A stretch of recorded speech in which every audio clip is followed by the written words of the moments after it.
अस्सलाम वालेकुम। अब आज मौका मिला तो सोचा कि एक वीडियो और भी बना दूँ। बात यह है कि नेचर से कनेक्टेड इंसान कैसे रहे।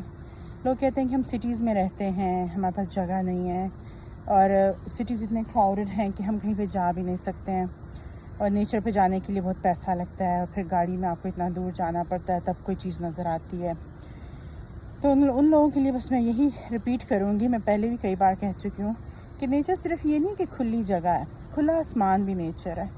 एक मेरी आदत जो बहुत पक्की कायम है कि मैं सोने से पहले एक दफ़ा जो है ना अपने डेक पे अपनी छत पे जाती हूँ, ऊपर आसमान को देखती हूँ, जो सितारे नज़र आ जाए उनको देखती हूँ, क्लाउड्स को देखती हूँ कि क्लाउड्स किस तरह के हैं।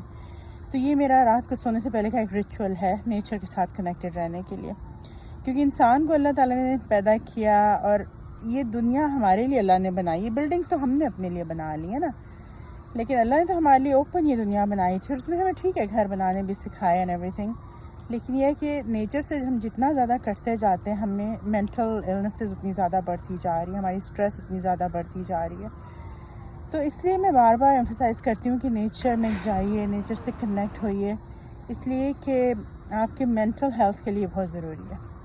अच्छा, और ये कि नेचर से हम कनेक्ट नहीं हो सकते, भाई आप बिल्कुल हो सकते हैं। जब आप किसी नई जगह पे जाते हैं, क्या आप ढूंढते हैं कि सूरज कहाँ पे है इस वक्त और कहाँ से वो तुलू होता है, कहाँ गुरूब होता है।